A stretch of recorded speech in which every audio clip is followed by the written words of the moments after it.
Salut à tous et bienvenue dans cette nouvelle vidéo YouTube dans laquelle je vais t'expliquer pourquoi il faut absolument filmer en 4K.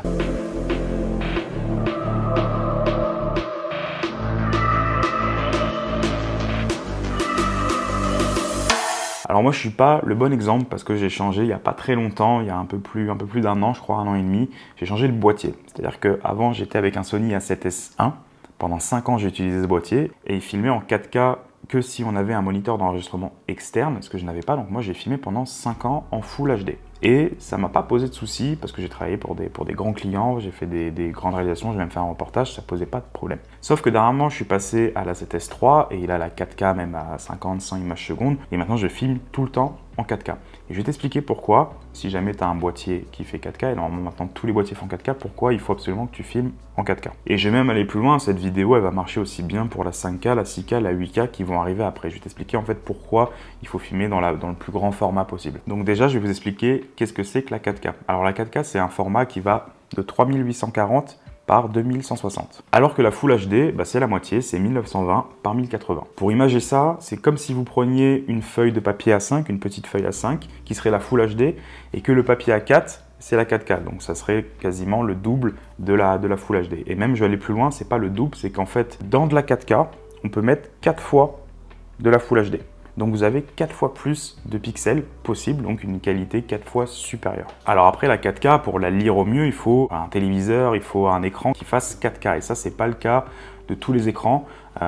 Si on va même plus loin finalement, quand les gens regardent des vidéos YouTube, la plupart des personnes les regardent sur leur téléphone et même si vous avez le dernier iPhone 13 Pro, c'est pas un écran 4K malgré qu'il ait une très bonne qualité. Donc c'est pour ça que la 4K, finalement, en termes visuels, sur le spectateur qui va regarder, ça va pas forcément apporter son effet. Et moi, sachant ça, à l'époque, je filmais tout le temps en Full HD, jamais en 4K. Donc je me disais, je m'en fous, les gens n'ont pas de 4K, donc pourquoi je filmerais en 4K? Et du coup, vous allez me dire, ok, mais alors pourquoi dans ta vidéo, tu dis, il faut filmer en 4K? Et je vais vous expliquer un petit peu les petits avantages, et à la fin, je vais parler un petit peu des inconvénients de la 4K, de pourquoi filmer en 4K ou en 6K ou en 8K. Donc avantage numéro 1, comme je l'ai dit, c'est que l'image aura une meilleure définition. Finalement, quel que soit l'export final, même si vous l'exportez en Full HD, l'image, même si vous avez filmé en 4K et vous exportez en Full HD, aura une meilleure définition, une meilleure qualité, il y aura une meilleure netteté. Et ça, je l'ai bien vu en différence avec mon Mavic 3, c'est que je filme en 5,2K et par rapport à de la Full HD ou de la HD, on a une meilleure définition, une meilleure netteté dans les arrière-plans, les premiers plans, surtout sur des formats paysages. Et cette netteté, elle va aussi bien se faire ressentir sur des plans en basse lumière et de nuit. C'est-à-dire qu'avec la 4K, on aura beaucoup moins de grains numériques qu'on peut voir sur l'image.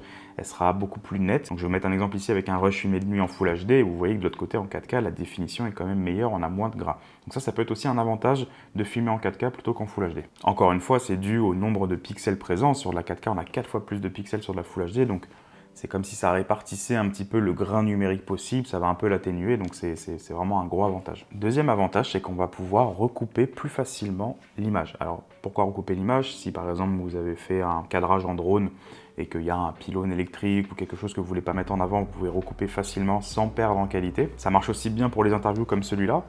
D'ailleurs, big up à ma monteuse Jessica qui va faire un gros zoom en 4K sur ma bouche et vous voyez que même si on multiplie par 2 ou qu'on fait x 100% en zoom, la qualité reste acceptable, surtout que là vous êtes en train de regarder pour la plupart sur votre téléphone.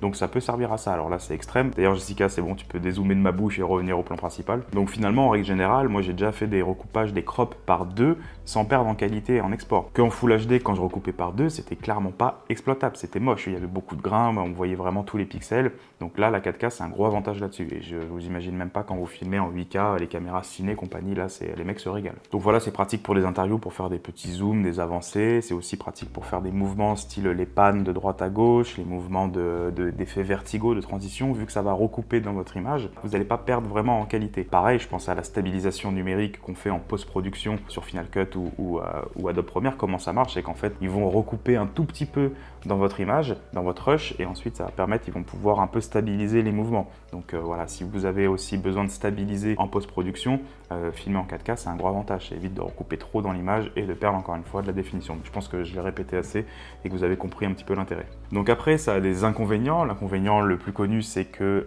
c'est des fichiers qui vont être beaucoup plus lourds. Par exemple, si on prend de la 4K vraiment classique à 25 images secondes, une minute de fichier 4K, ça va être 400 mégas contre presque 100 mégas pour de la Full HD. C'est pas des chiffres précis, mais c'est pour vous donner un ordre d'idée, donc ça va être 4 fois plus lourd. Ça veut dire que moi, avant, quand je filmais en Full HD, je revenais d'un tournage, j'avais 20 Go de rush. Maintenant, quand je reviens d'un tournage, tournage, je suis quasiment des fois à 100 Go, voire 150 Go de rush avec la 4K. Mais si vous filmez en 4.2.2, 10 bits et compagnie, là je vous en parle même pas. C'est vraiment des fichiers très lourds. Donc ça veut dire qu'il faut avoir la carte SD adaptée qui permet d'écrire en 4K, il faut avoir le disque dur avec le stockage suffisant, mais aussi l'ordinateur. Parce qu'il y en a plein, je pense, ici, vous avez monté en 4K. Et monter en 4K, bah, c'est un enfer. Ça fait ramer l'ordinateur, ça fait laguer.